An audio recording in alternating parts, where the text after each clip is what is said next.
Itera Friends, welcome to Lentera, lebih kenal dekat dengan Itera. Wah, aku semangat banget nih karena setelah sekian lama kita kembali lagi dengan program yang untuk memperkenalkan program-program studi yang ada di Institut Teknologi Sumatera. Dan pada kesempatan kali ini, aku, Fani Sirait, akan menemani Itera Friends semua untuk mengenal salah satu program studi yang baru di ITERA nih. Apalagi kalau misalnya bukan rekayasa migas. Dan pada kesempatan kali ini juga kedatangan narasumber yang merupakan salah satu dari dosen rekayasa migas. Silahkan memperkenalkan dirinya, Bapak. Halo, selamat pagi, siang, dan sore lah ya, kapanpun mereka nonton. Itera Friends ya namanya ya. Iya. Halo Itera Friends, nama saya Kurniawan Adha. Saya dosen di program studi baru di Itera, one and only, rekayasa minyak dan gas atau oil and gas engineering di Institut Teknologi Sumatera. Itu deh Mbak Gina ya. Iya. Oke, dengan Bapak Adha ya Ya, saya. berarti. Bapak perjalanan ke sini gimana nih, Pak, kabarnya? eh karena kita lagi syutingnya di bulan puasa ya, Iya. alhamdulillah sih aman-aman aja ya. Cuman Oke. ya nggak senyaman kalau nggak puasa kayaknya ya. Jadi program studi rekayasa migas ini kan merupakan salah satu program studi baru ya, Pak, yang Ya. ada di ITERA. Hmm. Nah, boleh sedikit jelaskan dong, Pak, tentang program studi ini? Oke, program studi rekayasa minyak dan gas ini lahir atas inisiator para senior kita lah ya, senior-senior kami, Profesor, Pak Rektor, almarhum Pak Rektor Pak Opiar, ada Prof Denny, ada Prof Mitra ya, para senior-senior kami. Melihat bagaikan kita selalu bicara tentang ITERA for Sumatera ya. Jadi kalau misalnya ITERA for Sumatera, kita dengan impian ITERA itu memberikan manfaat terbesar dari Sumatera untuk Sumatera gitu. Highlightnya sih seperti itu. Nah dari inisiator itu maka terpikir untuk melahirkan satu program studi yang nggak sepenuhnya baru tapi pastinya berbeda gitu ya. Jadi lahirlah program studi rekayasa minyak dan gas karena kita ingin menjadi satu, menjadi pelopor dan terus sesuai dengan visi dan misi Presiden Insinyur Joko Widodo ya, Presiden Indonesia melalui SDM bahwa di tahun 2030 ISDM itu ingin menciptakan 1 million barrel a day, jadi memproduksi 1 juta minyak barrel dan juga 12.000 atau 13.000 saya kurang pasti kubik gas ya. Jadi menghasilkan produksi minyak dan gas yang besar gitu. Nah, kami di program studi rekayasa minyak dan gas dan ITERA khususnya tidak mungkin kita tinggal diam ya. Kita harus ikut berpartisipasi, kita harus hadir di situ sebagai industri pelopor. Makanya saya di tagline kami di program studi rekayasa migas itu tagline-nya adalah menjawab tantangan mencipta masa depan. Jadi Oke. kita harus hadir bersama untuk pembangunan bangsa sesuai dengan visi tersebut. Maka kita lahirkan satu program studi yang saya katakan not to be new, yang nggak jadi nggak begitu baru, tapi juga nggak sama apa yang ada. Jadi sedikit ya Mbak, saya singgung dalam industri minyak dan gas itu kan kita mengenal dari industri yang disebut dengan upstream ataupun downstream. Jadi dari hulu hingga ke hilirisasinya. Jadi kalau Mbak nanti naik mobil, nah sampai ke pertalite itu prosesnya nggak bentar gitu ya, panjang. Jadi dari minyak itu berada di bawah permukaan bumi, kita menghitung di mana posisinya, berapa jumlahnya, gimana potensinya bisa nggak kita keluarkan dan segala kemungkinannya sampai akhirnya kita masuk ke tahap eksploitasi namanya. Kita mengeluarkan isi minyak bumi, lalu kita pindahkan sampai ke penghilangan, baru nanti diproduksi sampai akhirnya ke end to end user namanya, sampai ke mbak bisa pakai buat kendaraan bermotor. Nah, umumnya teknik perminyakan yang ada itu mereka membahas tentang tahap yang pertama ya, di hulu namanya, di upstream. Nah, kita mencoba untuk masuk sampai ke zona midstream dan sedikit menyinggung zona downstream. Jadi, secara kurikulum nanti program studi rekayasa migas ini akan membahas mengenai oil and gas exploitation, even itu eksplorasi dan exploitationnya, dan juga produksinya dalam proses engineer khususnya untuk oil and gas. Kurang lebih seperti keunikan kami di situ kurang lebih gitu Mbak. Oke. Sorry. Berarti nanti di rekayasa migas ini belajar apa aja tuh, Pak? Kalau secara kurikulumnya ya nanti kita akan belajar tentang teknik keilmuannya itu ya. Kita akan belajar tentang GNG namanya, geologi geophysics, sedikit menghitung kuantifikasi tentang minyak dan gas. Tapi kita harus memahami tentang ya mungkin kalau kita kombinasikan sedikit di geologi kita membahas tentang struktur karena itu akan menjadi frameworknya yang pastinya kita belajar matematika, fisika dan kimia dasar ya. Itu basic sainsnya juga kita pelajari. Lalu untuk mediumnya kita akan belajar tentang basic dari keilmuan kurang lebih teknik kimia, teknik geologi dan teknik perminyakan itu sendiri. Lalu nanti baru kita akan advance lagi di atas untuk mengenai proses engineer, lebih lagi ke proses perhitungan kuantifikasi, coba juga perhitungan drilling gitu. Kurang lebih seperti itu sih, Mbak. Jadi kita ada sedikit kombinasi dan mix and match sampai akhirnya kita godok jadi satu satu nggak begitu baru tapi juga nggak sama gitu. Oke. Nah, prodi migas ini kan berarti dibuka saat SBM nanti ya, Ya, Pak. Nah, untuk jumlah mahasiswa yang diterima dari SBM ini berapa, Pak? kalau dari penerimaan mahasiswa ya kita itu ada 70 ada ataupun 70%-nya ataupun 70 orang dalam SBMPTN ya. Iya. Tapi untuk sisanya melalui mandiri sebanyak 30%. Jadi tahun ini program studi rekayasa migas akan membuka untuk 100 orang calon-calon perwira energi baru masa depan. Gitu. Oke, 100 orang. 100 Cukup orang. banyak ya, Pak? Iya, kita optimistik ya. Kita bisa 100 untuk ya karena gini loh, Mbak. Sedikit saya singgung ya. Mungkin kalau saya bilang minyak dan gas mungkin udah familiar ya karena kita selalu dekat sama energi itu. Tapi ada hal yang penting ingin saya sampaikan bahwa Sumatera aja kita ngomong Sumatera for Indonesia ya. Sumatera itu ada 3 cekungan besar. Ada kita sebut dengan Sumatera Basin namanya. Dari North, Central, South Sumatera Basin. Jadi mungkin perusahaan-perusahaan cukup banyak ya sepanjang ini. Baik yang dikelola oleh negara, multinational company, bahkan dikelola oleh BUMD. Itu yang pertama. Yang kedua untuk refinery kita ada refinery kita ada dua, ada satu di Kota Dumai, Riau, satu lagi di Palembang. Jadi banyak potensi di Sumatera ini yang sedangkan yang mempelajarinya itu cuman sedikit gitu ya. Di Riau itu ada beberapa ada teknik geologi, ada teknik perminyakan, di Palembang ada, tapi untuk beberapa daerah nggak ada gitu. Sedangkan potensinya banyak ya. Artinya kita harus mulai aware, sadar bahwa kita mampu mengelola aset kita gitu. Bukan untuk kita saja tapi untuk Indonesia secara utuh. Nah, gitu. Jadi para perwira-perwira energi yang masih berseragam putih abu-abu ini harus aware gitu. Karena memang katanya energi fosil sekarang udah mulai tergantikan dan bla bla bla gitu. Tapi menurut data ya sampai mix bauran 2050 artinya energi bauran itu porsi dari energi fosil ya oil and gas itu masih di kuantiti 50 hingga 60% mengisi kebutuhan energi, sisanya barulah energi terbarukan dan lain sebagainya. Kita tidak menyalahkan tentang green energy, it's good gitu ya, tapi untuk memenuhi kebutuhan karena pertumbuhan manusia juga semakin banyak, kehadiran energi fosil yang baik, nah yang baik itu yang penting ya, karena energi fosil yang baik artinya kita harus memahami potensi dan prospeknya yaitu benar gitu ya. Artinya potensi itu ada, mereka masih mendominasi dan why not kita harus hadir di situ gitu. Oke.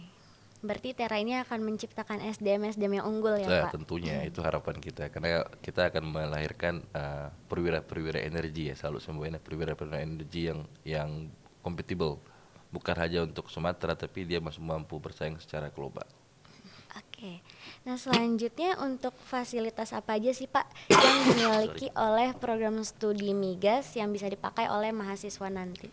Oke, untuk fasilitas ya. Jadi kalau di ITERA kan kita menggunakan namanya apa ya istilahnya? Kita fasilitas bersama ya.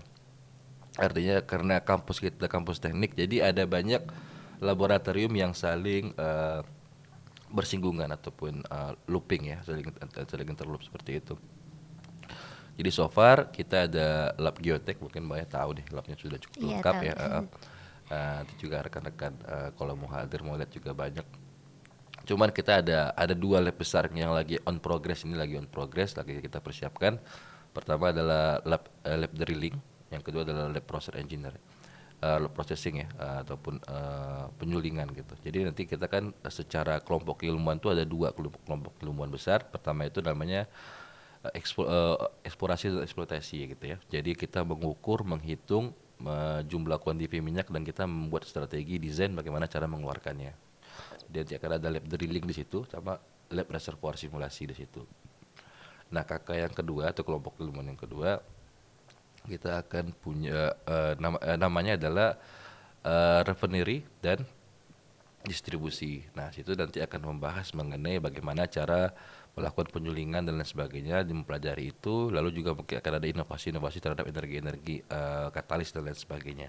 Tapi kita masih fokus di energi dan juga distribusi, bagaimana cara, karena satu masalah itu Mbak, mungkin Mbak pernah dengar istilah mengapa harga minyak tidak sama di Indonesia ya. Iya. Kita dengar di daerah kawan-kawan kita di timur lebih mahal. Nah, itu permasalahannya adalah distribusi gitu ya. Bagaimana cara kita ngedesain distribusi yang baik. Nah, itu nanti kan kita akan singgung sebagai minor ataupun kemampuan minor soft skill dari anak-anak calon mahasiswa program sistem migas.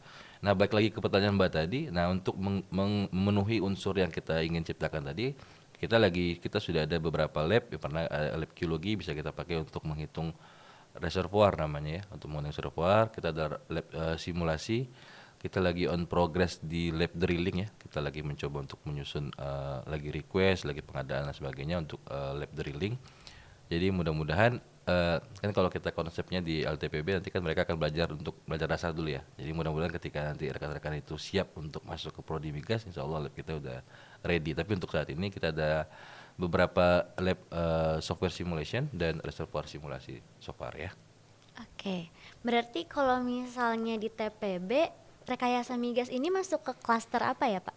Klasternya itu kalau saya nggak salah, nah saya juga baru ya jadi namanya sih kurang pas. Tapi klasternya nanti klaster A gitu ya. Nanti kita masuk ke klaster A. Jadi semua yang ada A-nya, matematika dasar A, fisika dasar A, itu nanti akan masuk di klaster tersebut gitu. Oke.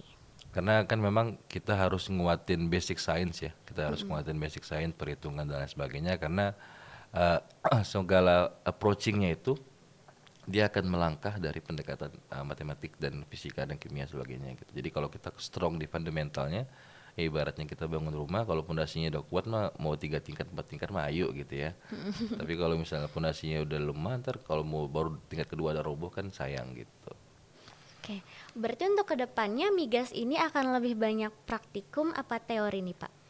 Kita karena kita sarjana ya, jadi kita harus menguatkan teori, tapi nggak nutup untuk laboratorium. Jadi mungkin porsinya hampir kurang lebih equal ya antara teori dan ini. Cuman saya bersama rekan-rekan dan juga disupervisi sama senior-senior kami, para profesor, kita ingin dia end to end user. Artinya kita akan biasakan untuk hadir bersama industri gitu ya.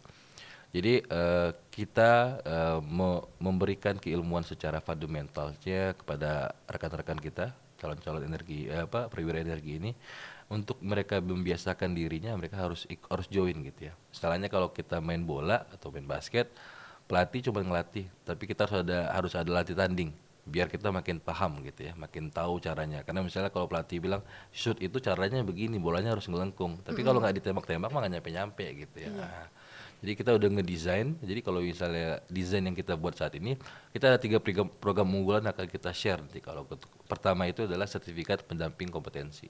Jadi kata harus ada. Jadi saat ini ya, nanti juga Bagina ya. Mbak Fani, sorry. Mbak Fani juga nanti kan bakalan kerja tuh. Ijazah itu menentukan bahwa kamu berilmu gitu. Tapi kamu harus ada pendamping dari sertifikat itu yang mengatakan kamu dari orang ketiga, orang lain yang mengatakan bahwa oh kamu bisa gitu. Nah, maka kita ada sertifikat kompetensi pendamping ijazah, itu akan mengencourage rekan-rekan untuk semakin aktif, semakin.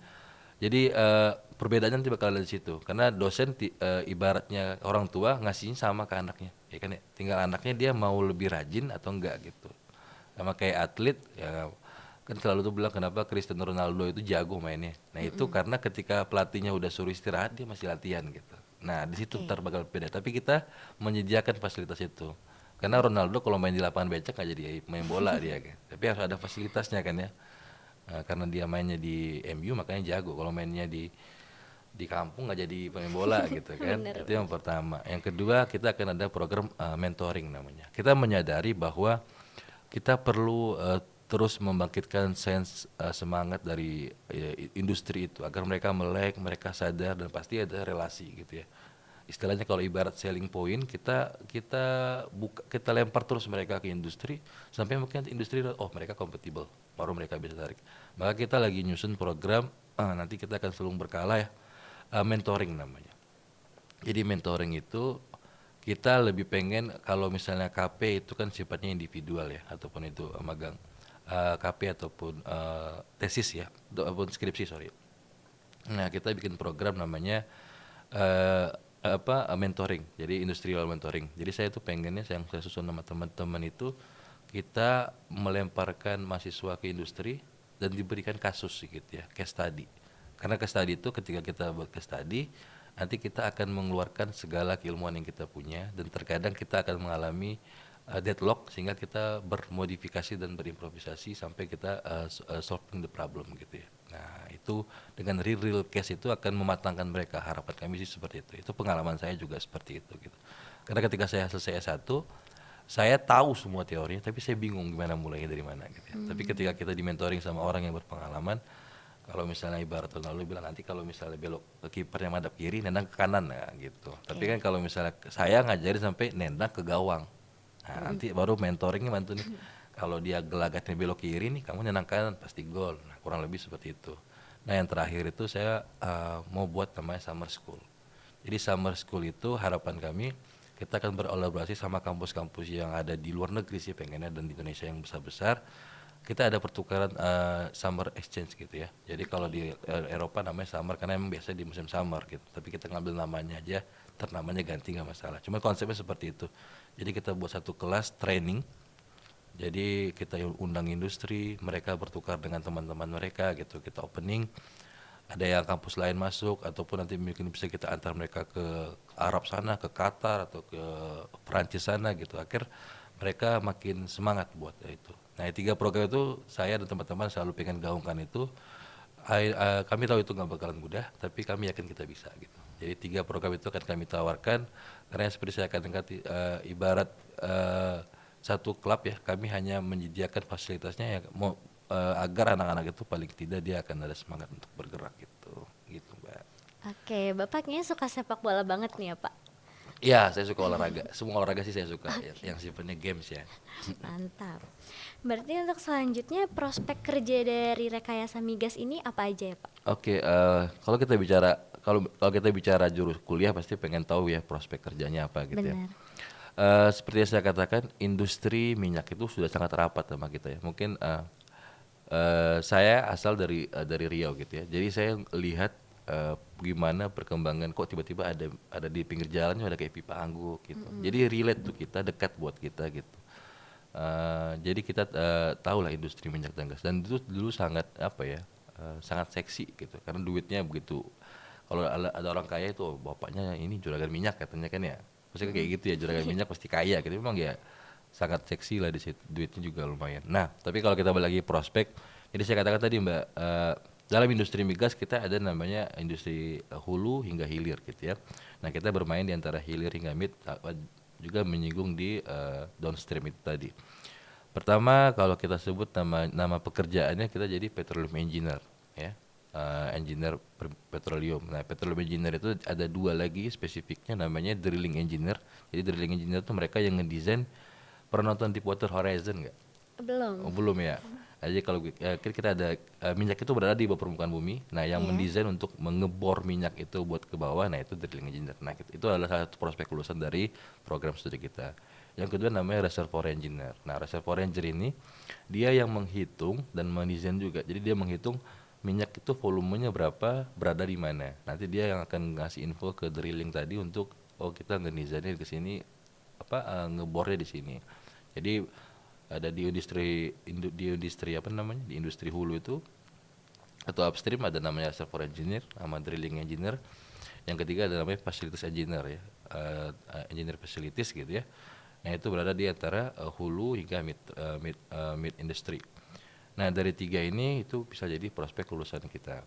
Nah, satu. Yang kedua, perusahaannya itu ada tiga. Pertama, perusahaan multinasional.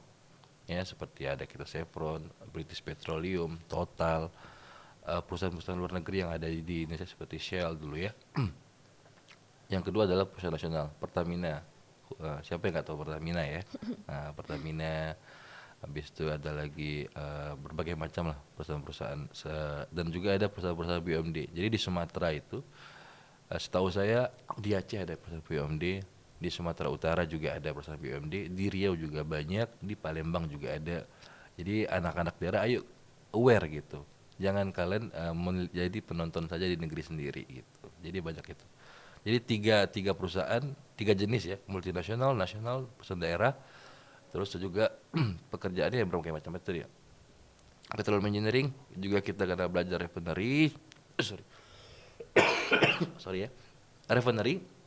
Di refinery juga bisa bekerja, jadi proses engineer dan juga yang pastinya bisa menjadi seperti saya dulu jadi konsultan gitu ya. Jadi kita memberikan saran dan pendapat juga bisa dan industri research and development gitu, kurang lebih itu sih peluang kerja. Jadi di industri pasti di industri minyak dan gas, bisa di hulu, di hilir ataupun di midstream, bisa di perusahaan nasional, multinasional, bahkan juga perusahaan daerah begitu, Mbak.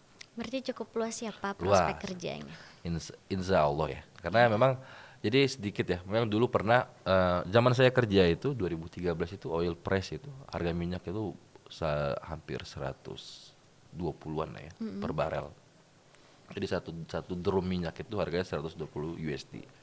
Lalu pernah mengalami penurunan jatuh gitu beberapa tahun terakhir.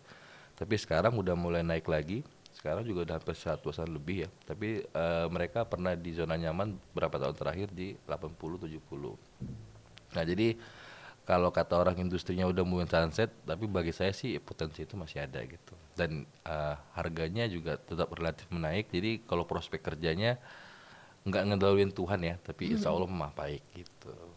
Baik. Terakhir nih Pak, pesan untuk para calon mahasiswa yang misalnya mereka masih bingung nih, aduh nanti kuliah mau masuk prodi apa ya, jurusan apa. Boleh dong Pak kasih pesan kesannya untuk calon mahasiswa baru. Oke, ini buat teman-teman baru saya ngeliatin ke sana berarti ya. Boleh Pak. Oke. Jadi kalau untuk mahasiswa baru ya, eh, se- kan saya juga pernah tamat SMA lalu jadi mahasiswa ya Mbak ya. Jadi yang ingin saya nyatakan pertama, kalian mau jadi apa dulu gitu. Karena semua orang akan lahir dengan big picture dreamnya gitu ya. Ya lihat siapa, lihat pamannya, lihat omnya. Kayak saya dulu, kenapa saya pengen pengen jadi apa ya? Kenapa saya pengen industri oil and gas? Karena saya besar dan lahir melihat orang seperti itu bekerja di oil and gas itu kayaknya keren ya. Pakai coverall, terus gagah pakai mobil 4x4 kayaknya keren gitu ya, pakai helm. Nah itu yang mengencourage saya untuk mencari kalau di industri oil and gas kira-kira apa sih jurusannya gitu. Nah kalau buat rekan-rekan saya balikin lagi, kamu mau jadi apa gitu. Kalau kamu mau jadi astronot, ya nggak mungkin ambil perminyakan dong gitu ya. Nah, tapi kalau pernah nonton film Armageddon ya, Belum belum tahu juga juga ya, Pak. beda zaman kayak Armageddon itu juga filmnya pas mereka mau ngedrill meteor mau jatuh ke bumi ya mereka nyari drilling engineer gitu. Ah, Jadi pesan saya yang sederhananya adalah temukan dulu apa yang kamu mau, karena ketika kamu yakin dengan apa yang kamu mau maka jalan itu akan, kalau istilahnya, semesta bakalan mendukung gitu.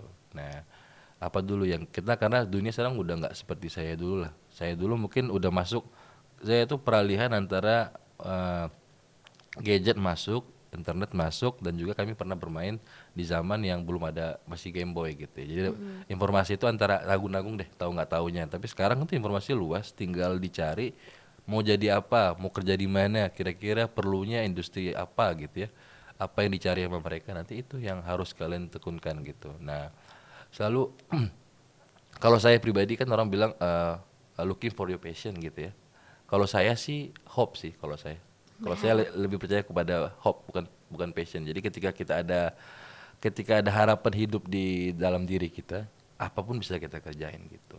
Jadi karena nggak ada rumus tentukan kira-kira ini passion saya itu nggak ada, karena kayaknya passion gue ini deh main musik, habis 3 tahun gagal nggak mau main musik lagi gitu, atau passion saya kerja di oil and gas nih, tapi it's not easy gitu ya. Maksudnya ada kalanya industri nggak baik atau kita udah ngeplay beberapa kali nggak dapet, habis itu nyerah, kayaknya ini bukan passion saya. Nah kalau saya tuh lebih percaya itu hope gitu ya. Saya yakin, gue yakin one time gue bakalan kerja. Nah itu yang bakalan membakar diri kita semangat kita dan tetap ini gitu. Karena hidup itu kan menyusun petakan ya, menyusun petak-petak hidup. Nah, jadi ketika misalnya di SMA kita kuat di bidang sains nih. Nah, kayaknya step pertama kita udah good nih. Nah, kira-kira kita mau kerja di industri oil and gas. Nah, antara SMA sampai industri oil and gas itu kan itu ya yang perlu kita isi. Oh, berarti harus ngambil prodi yang tepat, lalu harus ikut organisasi yang sesuai. Habis itu harus increase lagi kemampuan soft skill yang sesuai, akhirnya kita akan dapat goals yang kita harapkan. Dan tetap put your hope in your heart gitu ya. Put Gitu. your hope. Iya. Oke, berarti kayak follow your dreams juga ya, Pak? Iya, kita harus mimpi karena itu yang jadi semangat hidup kita itu. Gitu kalau kita udah nggak ada lagi harapan ya. Makanya kalau passion kan itu masih ibaratnya mimpi ya. Tapi kalau passion itu kan kita ngejar goals ya. Tapi kalau hope itu ibaratnya kalau saya hope itu tuh apinya gitu. Oke. Jadi kalau kita, oh, gue yakin nih gue dapat, nah itu bakalan ini. Kalau cuma kita nonton target tapi kita nggak ada harapan ya bangun tidur lagi ketawa. Benar-benar. Nah Pak, kita kan udah banyak nih ngebahas program studi migas. Siapa tahu ITERA Friends di rumah tuh masih pengen gali lebih banyak lagi. Ada nggak sih Pak web atau sosial media dari program studi migas ini? Oke, kita sosial media kita ada dua ya. Pertama bisa cari di YouTube-nya KSM Minyak dan Gas ya, Iya. di YouTube kita. Atau juga di Instagram di RMG ya. RMG itu Rekayasa Minyak dan Gas, rmg.itera. Juga bisa diakses di situ. Kita akan selalu up informasi di situ. Jadi rekan-rekan bisa follow dua sosial media kita itu, Rekayasa Minyak dan Gas ataupun Instagram RMG. Nah, kalau nggak mau ribet juga ya, tinggal buka website kita rmg.itera.ac.id. Nah, di situ nanti ada link button YouTube dan Instagram kita, jadi tinggal diklik bakalan ngelompat atau ngelup ke Instagram dan YouTube kita. Nanti apa namanya pasti admin kalau mau tanya aja ke adminnya. Insya Allah 1 kali 24 jam ataupun 24 kali 7 selama 365 hari kita ready ngejawab informasi apapun yang kalian tanyakan tentang program studi Rekayasa Migas gitu. Oke, jadi buat ITERA Friends yang masih penasaran tentang program studi migas ini bisa kunjungi web dari rmg.itera.ac.id. Iya betul. Nah, karena sudah banyak juga yang kita bahas, aku mau ngucapin terima kasih Iya, kepada sama-sama. Pak Adha karena sudah menyempatkan waktunya dan berbagi informasi dengan ITERA Friends semua. Saatnya aku Fani pamit undur diri dari hadapan teman-teman. Sampai jumpa. Bye. Bye-bye. Oke.